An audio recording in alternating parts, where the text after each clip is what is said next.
Barbara Lowe Fisher. My son was injured by DPT vaccine in 1980, and this is a reference commentary brought to you by the nonprofit National Vaccine Information Center that can be read on NVIC.org.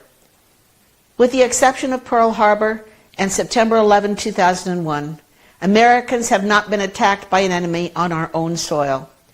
Unlike countries in Europe during World War II, America has never been occupied by a military force or locked down under martial law.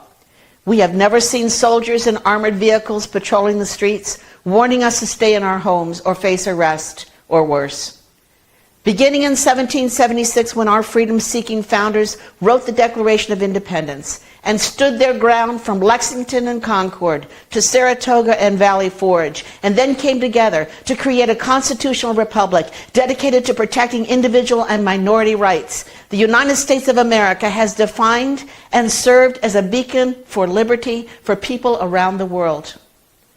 This summer, we watched soldiers patrolling the streets of Sydney, Australia, with helicopters overhead, blaring warnings to a stunned, locked-down people to stay in their homes in the name of the public health. We have watched hundreds of thousands of people, young and old, gather together again and again in the streets of Paris, London, Rome, Athens, and Berlin. They are marching against authoritarianism, the kind of Orwellian authoritarianism embodied in government-issued vaccine passports that punish citizens for simply defending the right to make a voluntary medical decision for themselves and their minor children, a decision about whether to be injected with a biological pharmaceutical product that can cause serious reactions, injure, kill, or fail to work. The signs they carry say, "No forced testing," "No forced vaccines," "Stop the dictatorship," "Hands off our children," "My body is mine," "Big Pharma shackles freedom," "No to the passive shame," "Better to die free than live as a slave." In what has become a prophetic primal scream for liberty, governments are ordering the police to break up the largely peaceful demonstrators flooding the big cities and small villages of Western Europe, the first populations to organize massive public protests against old-fashioned tyranny dressed up in 21st century clothes. The people of Europe were the first to stand up for freedom during this government-declared public health emergency because they know how tyranny begins. They know what it looks like, and they remember what it feels like. They remember and are declaring never again. Most Americans living today do not remember World War II, or if they do, it is through what their parents or grandparents told them about it. World War II was not fought on American soil. Americans went to war in Europe to stop the slaughter of millions at the hands of an authoritarian fascist government commanding the army of the Third Reich that killed in the name of the public health and safety, even as an authoritarian communist government slaughtered many more millions during a reign of terror in the Soviet Union. Most American children today are not taught what happened in China after World War II, when the Chinese Communist Party implemented the Great Leap Forward and the Great Proletarian Cultural Revolution. Those militant ideological cleansing campaigns imprisoned and killed tens of millions of citizens because they criticized or opposed authoritarian government policies. In America, we have taken our freedom for granted because while we have been willing to fight to defend the freedom of others, we have never been called upon to defend it in our own backyard. Most Americans have never imagined we would experience a serious threat to autonomy and freedom of thought, speech, conscience, and assembly. So deep has been our trust in the laws and cultural values, which have, for the most part, ensured fundamental freedoms in our country, that we never believed it could happen here. But the last 20 months have changed everything. Many Americans have begun to understand that tyranny can be disguised to look like safety, even as many others still cannot bring themselves to believe it. Striking fear into the hearts and minds of the people, The move toward authoritarianism in America began with government officials suddenly telling us, even children as young as 2 years old, that we could not breathe fresh air or enter public spaces without a mask covering our face. Millions of American workers, judged to be non-essential, lost the ability to earn a living so they could eat and pay rent during flatten-the-curve lockdowns we were told would last only a few weeks, but instead went on for months. Anyone who criticized government narratives about the origin of SARS-CoV-2 virus or questioned social distancing restrictions was immediately publicly shamed and censored. Any doctor who tried to provide early treatment for COVID-19 patients by repurposing safe and effective licensed drugs and nutritional supplements to help their patients survive the infection were also publicly shamed and censored. After the FDA granted Pfizer and Moderna an emergency use authorization in December 2020 to distribute their liability-free experimental mRNA COVID-19 vaccines in the U.S., public health officials enlisted big corporations to launch a hard-sell national vaccine advertising campaign targeting all Americans over the age of 12. Anyone who asked questions or challenged the hard sell was immediately censored on social media. State governments and employers were encouraged to threaten workers, especially healthcare workers and emergency responders, with loss of their jobs for refusing the vaccine. Private businesses were encouraged to deny unvaccinated citizens entry to restaurants, stores, and other public venues. By the end of July 2021, the Department of Veteran Affairs directed all VA healthcare workers to be fully vaccinated or lose their jobs. In early August, the Department of Defense announced that all military service members must be fully vaccinated when the FDA officially licenses a COVID-19 vaccine or lose their jobs. Suddenly, on August 23, the Pfizer mRNA vaccine was licensed without a public meeting of the FDA Vaccines and Related Biological Products Advisory Committee and full disclosure of the scientific data supporting licensure. By the end of August, about 176 million Americans had been fully vaccinated, representing a 53.6% of our population of 333 million people, which is the third largest in the world. And studies had confirmed that the SARS-CoV-2 infection mortality ratio in the U.S. remains at less than 1%. But the executive branch of the U.S. government was not happy.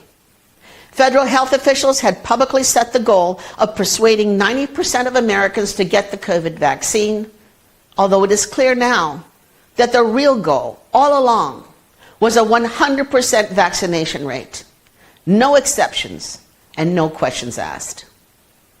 At the beginning of September, the politics of persuasion gave way to an iron-fisted approach, using the heel of the boot of the state to try to club 100 million unvaccinated Americans into submission.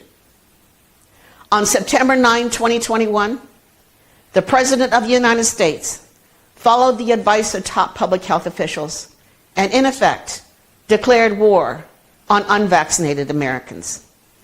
He scapegoated and placed all the blame for the ongoing COVID-19 pandemic on the unvaccinated, even though federal health officials admit that fully vaccinated people can still get infected and transmit the virus to others. And even though breakthrough COVID infections, hospitalizations, and deaths in fully vaccinated people are on the rise. And even though evidence shows individuals who have recovered from the infection have stronger natural immunity than those who have been vaccinated. And even though officials at the World Health Organization now say that the SARS-CoV-2 virus is mutating like influenza and is likely to become prevalent in every country, no matter how high the vaccination rate. The President told 100 million unvaccinated Americans that, quote, our patience is running thin, and issued an executive order that every person working for the executive branch of the federal government, more than 2 million people, must get fully vaccinated or lose their jobs. That order also applied to about 17 million healthcare professionals working in medical facilities that accept Medicare and Medicaid. There is no option for executive branch employees to get tested. The rule is get vaccinated or be fired. It is interesting that the order does not apply to workers in the judicial branch or legislative branch, which includes members and staffers in Congress. The President also ordered the Department of Labor to issue a rule that carries penalties of $14,000 per violation to force private companies with more than 100 employees to get their workers fully vaccinated or be tested weekly. He also called for all teachers and school staff in all schools to be fully vaccinated. The next day, the director of the National Institute of Allergy and Infectious Diseases, Dr. Anthony Fauci, criticized the president for not going far enough.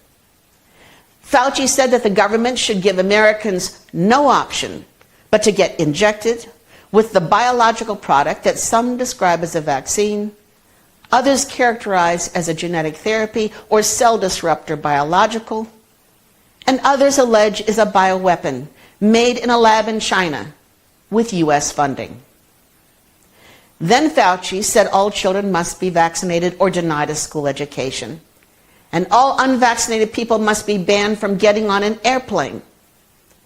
At the same time, a Virginia congressman introduced the Safety Travel Act that would require travelers getting on a plane or Amtrak train in the U.S. to show proof of COVID vaccination or a negative COVID test within 72 hours of boarding. Today, people in some cities are being denied entrance to restaurants and stores if they can't prove they have been fully vaccinated. Doctors are refusing to provide medical care to the unvaccinated. Hollywood entertainers are celebrating the deaths of unvaccinated people, saying they deserve to die, and are calling for the unvaccinated who get COVID to be denied admission to hospitals for treatment. Judges are separating children from mothers who have not gotten a COVID shot. Influential scientists are insisting lawmakers make it a hate crime for anyone to publicly criticize scientists and government health officials. Dissenters are told they are selfish and characterized as an enemy of the state for simply defending the human right to informed consent to medical risk-taking. The normalizing of the ritualistic persecution of Americans who are refusing to give up the right to autonomy, which is the first and most fundamental human right, is underway. The Orwellian message is, the life of any person who dissents from government policy must be systematically destroyed. Demanding obedience, government health officials characterized public health policies that segregate, discriminate, and turn people against each other as the good. Yet a lot of Americans instinctively know segregation and discrimination is not good. They know that persuading a majority of citizens to scapegoat a minority of citizens to cover up the failures of government is allowing evil to triumph. Dissenting Americans, both vaccinated and unvaccinated, fill the ranks of every socioeconomic class, every political party, and every faith-based community. They understand the meaning of the warning that, quote, the only thing necessary for triumph of evil is for good men to do nothing. And they are not going to stand by and do nothing. When government threatens to take away an individual's right to employment, education, health care, and the ability to enter a store to buy food, enter a hospital, or travel on public transportation, there is no other word for it but tyranny. This virus, which has a 99% survival rate, and this leaky vaccine, which fails to reliably prevent infection and transmission in the fully vaccinated, has racked up a record-breaking more than 500,000 vaccine adverse event reports in the U.S. alone. It will not be the last virus and vaccine to be weaponized against the people in the name of the greater good. That is because forced vaccination is the tip of the spear in a culture war that has been going on for much longer than the 40 years that I have been a vaccine safety and human rights activist, publicly warning that this day would come. It is a war that will cause more suffering until enough of us refuse to be siloed and instead join together to change dangerous laws that abuse the trust and goodwill of the people. Every single American, whether you have been vaccinated or not, should stop to reflect upon what is happening in our country. Think about what liberty means. Imagine what life will be like in the future if you cannot leave your home without being harnessed to a government-issued digital ID, which contains personal information about your body and your life, and is hooked up to an electronic surveillance system that records and controls every move you make. Imagine if you are a healthcare worker and your medical license is taken from you for refusing to get a government-mandated vaccine, which is a public health policy being implemented in Washington, D.C., a city where doctors can now vaccinate children as young as 11 years old without the knowledge or consent of their parents. Imagine if you cannot hold any type of job or enter a grocery store to buy food to feed your family, or enter a drugstore, cafe, gym, school, cinema, museum, park, or beach without showing proof you've been vaccinated. Imagine if you are denied entrance to a doctor's office or lose your Medicare and Social Security benefits because you don't have the vaccine passport, a suggestion made recently on national television. Imagine if you cannot get on a plane or bus to visit your children or elderly parents because federal government officials have exercised authority over interstate commerce and banned the unvaccinated from crossing state borders, an action that some proponents of forced vaccination are urging the current administration to make. Imagine if you cannot get a driver's license, file your taxes, open or access your bank account, or use a credit card to make a purchase if you fail to produce the required vaccine paperwork stamped by the government.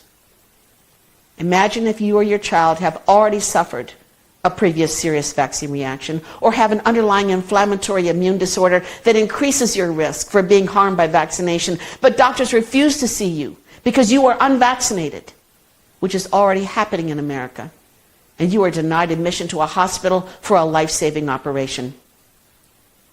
If you think that the vaccine passport is only about this virus and this vaccine, think again.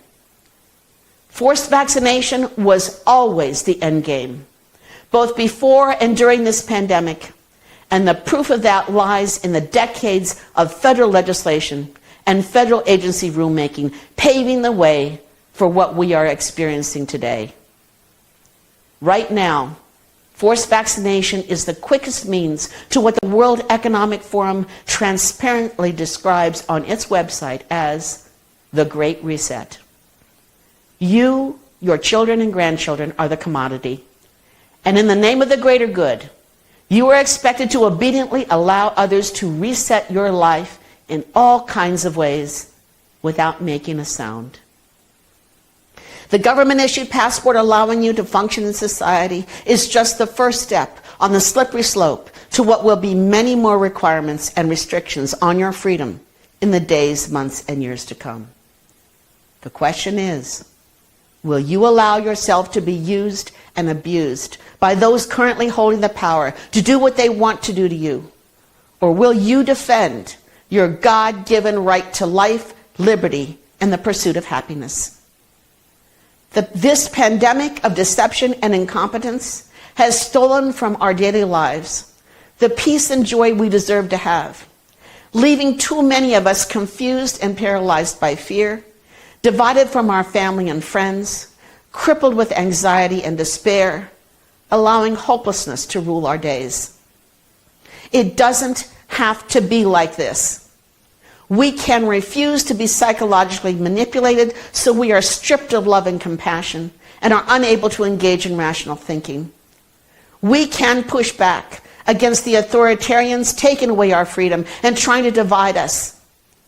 We can do it the way that all successful social reform movements before us have done it, through actively participating in local, state, and federal government, and by engaging in non-violent civil disobedience if that becomes necessary. Instead of allowing ourselves to be separated from one another, we can stay connected and meet together in small groups in our homes and neighborhoods. We can develop personal relationships with our elected officials at every level of government, from our local sheriff and elected members of local school boards and city and county councils to our elected state and federal legislators. If we don't like the way the people we have elected are governing, we can vote them out or run for office ourselves and help change the laws. We can talk to the young men and women serving in our community police departments and the U.S. military to remind them of how important it is to value and protect human rights and civil liberties, so that if they are ever called upon to implement authoritarian rule, they will make the right choice. Above all, we can be self-disciplined and make rational decisions that do not lead to violent confrontations, because that kind of behavior only plays into the hands of those whose ultimate goal is to take away autonomy and more individual freedoms in the United States. During the civil rights movement of the 1950s and 60s, the most profound statements were made by those who sat down in the front of the bus or in a chair at a segregated restaurant or other public place and simply refused to move. There are restaurant owners in New York City who are refusing to follow orders directing them to discriminate against and deny service to the unvaccinated. There are veteran healthcare workers on the front lines caring for patients during the pandemic who are being fired for supporting informed consent rights and giving up their careers to stand on principle. Many of them suspect that the next cruel order they will be told to obey is to deny life-saving medical treatment to unvaccinated patients. There are corporate CEOs and union leaders who are refusing to bow to political pressure to require rank-and-file workers to get the vaccine or risk losing their jobs. There are courageous doctors and scientists who have never spoken out publicly before, who are risking their careers by demanding that mass vaccination policies be backed up by good science, who are challenging the government's narrative that natural immunity is not as good as vaccine-acquired immunity, who are criticizing the long-term safety of mRNA vaccines and providing convincing evidence that the SARS-CoV-2 virus did not spontaneously jump out of a bat, but was genetically engineered by scientists in biohazard labs.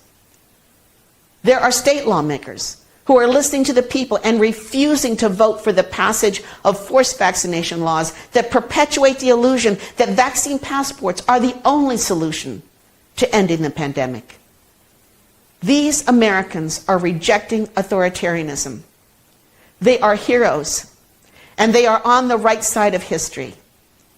They and many other brave Americans are helping us make our way through this time of fear, oppression, and suffering, when the cultural values and beliefs that have guaranteed freedom in this great country of ours are being tested.